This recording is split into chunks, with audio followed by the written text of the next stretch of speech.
Okay, I'm going to show y'all how I do my signature glueless lace closure sew in. All right, first, this client wanted a middle part, so I started by parting down the middle, and then I'll do the braids going down towards her ear and then to the back of her head. Now, if she were getting a side part, we would do the same thing. It would just be parted to the side. Wherever your client decided they wanted the side part, we would do, and then we would continue to do the braids down towards the ear and then to the back of the head. Now, once you've braided your client's whole head, you would like to do a net. This method can be done without a net, but a net is best for beginners, and it also makes for a flatter, smoother install. Once you place the net on, you'll sew it down, but you want to leave a space for where the closure will go.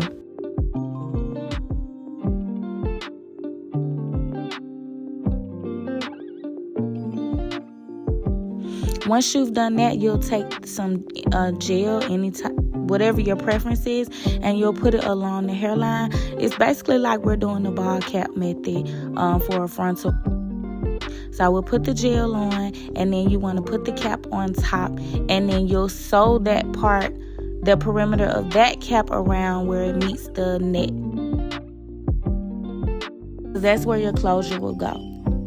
Once you've sewn that cap down, you'll use any type of spritz of your choice, and then you'll spray that across the hairline as well. And you'll put your client under the dryer for about 5 to 10 minutes. Once you've taken your client from under the dryer, you're going to choose a makeup color closest to your client's skin tone and put that on the cap, and then cut the excess cap off.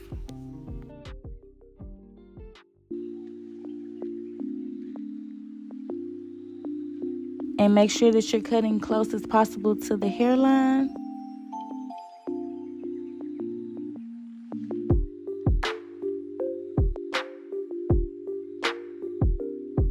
Now, once you've cut the cap, you're going to take the closure and you're going to place it maybe like a 1/2 inch in front of your client's hairline. You'll need your client's help for this part. Teamwork makes the dream work. Pay close attention to the amount of space that I have from the hairline of the closure to your client's first braid. And then we're going to go in and we're going to sew the sides down. Make sure that your client is keeping a steady hand. You have the closure in place, and also make sure that you're sewing it down very flat. Don't leave any gaps. You want it very flat and smooth. You'll sew the whole first side, whether you do the left or the right, but you'll sew that side down and then stop once you get towards the back. Do not sew the back. Remember, we're only doing each side first. Now we're going to repeat the same step on the other side. Once you get to the other side, you want to make sure that you pull your closure tight and flat. You don't want to overdo it, but you definitely want to put enough tension on it so that it's laying completely flat. You don't want any ripples, no bumps, none of that. This is what's going to make for a seamless install. Also, it's important that I mention that for this install, laying the lace closure first is very important. You always have to do the closure first. Once again, pay close attention to the amount of space from the first braid to the hairline of the closure. This type of install is meant to last 4 to 6 weeks. Next, we're going to cut 2 1-inch pieces from the bundle hair. And we're going to sew it to the outside seam of your lace closure. We have an HD lace closure. They tend to be a little bit more fragile than the Swiss lace, so please be careful. This piece will be considered your anchor. Make sure that you're putting tension on it when you're sewing it to that first initial braid.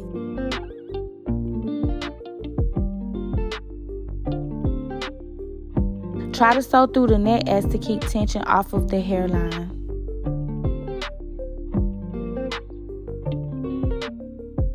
Now we're going to repeat this same step on the other side. Remember, sew through the seam. You probably want to go through it about 3 times to make sure that that track stays on.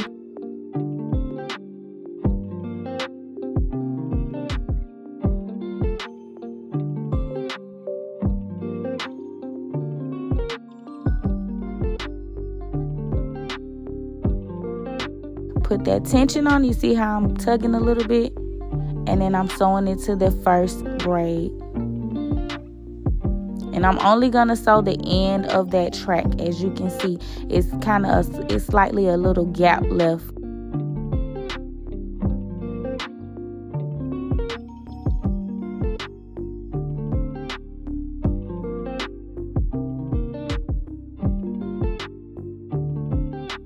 I'm going in, and I decided that I wanted to pluck just a little bit more. You want to still make this as natural as possible. I guess you would use the same plucking techniques as you would for a closure that you're using glue on. It would be no different.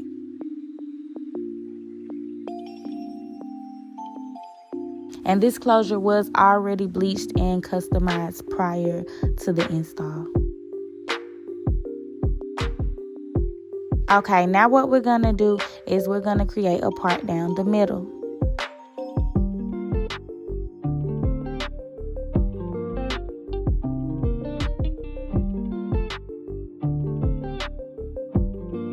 This is important because once we've established where her middle part is going to go, we're going to go in and we're going to part behind the first braid. You should be able to feel the braid under the closure, so we're going to part behind the first braid. Now, what you're going to do is have your client hold on to this hair towards the front, and then you're going to go in and not too close to the middle part, but maybe like a half an inch out, and we're going to braid around. We're going to sew around that first braid. Again, tension is everything for this technique, which is why my client is holding that front part.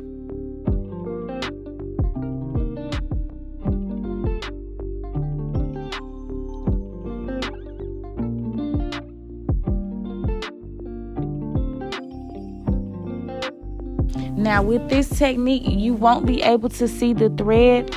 Nobody will know it's there but you and your client. There we go.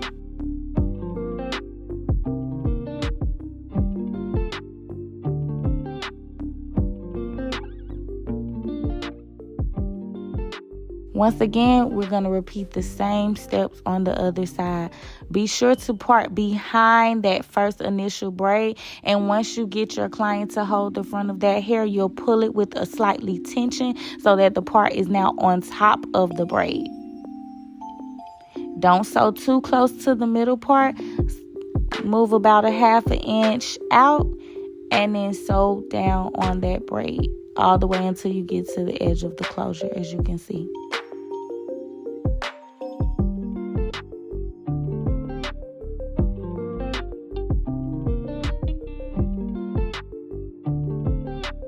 Now what I'm going to do is close that little gap, as you can see by the front of the hairline. You see me closing that on up and sewing it to my neck. That's the last bit of tension you need to keep that closure in place and flat. Don't forget to repeat this step on the other side. Whatever you do on the left side is what you will also do on the right. Now we finally get to sew down the back. Don't forget to continue to put tension on it. Sewing down the back of the closure is the last step because you would like to keep the bulk of the tension towards the front. This is what will keep your closure in place and flat.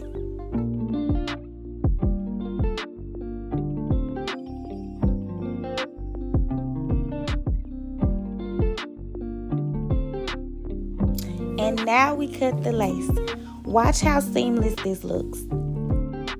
Look at this, and it still looks like scalp as if we would have used glue. This technique is perfect for any clients who are scared of glue. This is guaranteed to last 4 to 6 weeks. This closure is laid so flawlessly that there is no need for baby hairs. But my client decided that she wanted some for this look, so we're going to add those as well.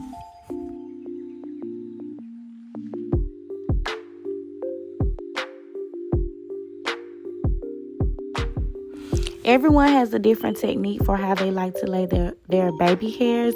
I typically use a foam and I mold mine, but you can do yours however you prefer.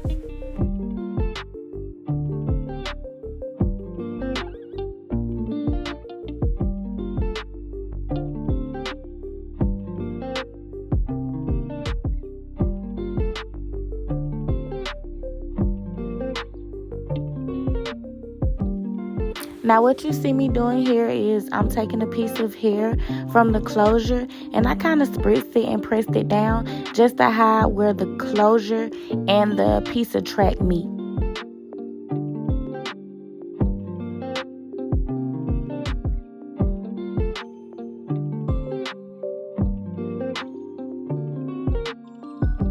Now back to laying these baby hairs.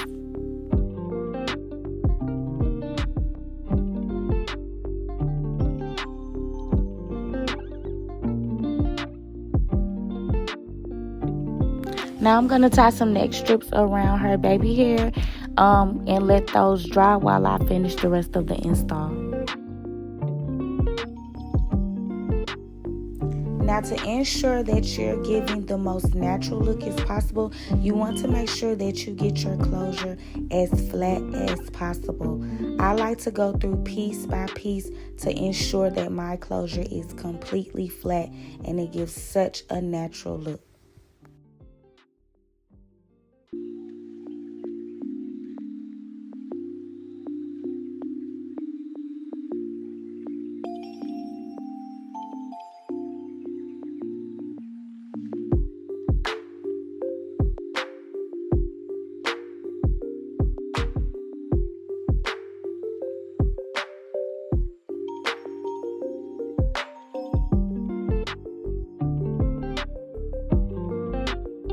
Now once I'm done getting my client's closure completely flat, since she has a very kinky curl, I'm going to take her to the shampoo bowl to completely saturate her hair with water, and then I'll apply my products and brush it through to bring out those beautiful curls.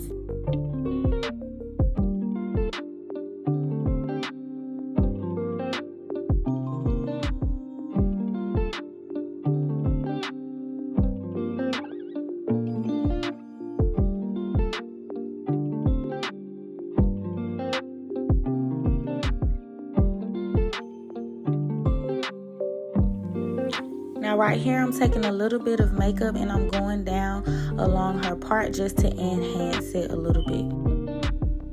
And look at this seamless and flat and flawless install. No glue wear, okay? I'm telling you all, this is a no-fail technique.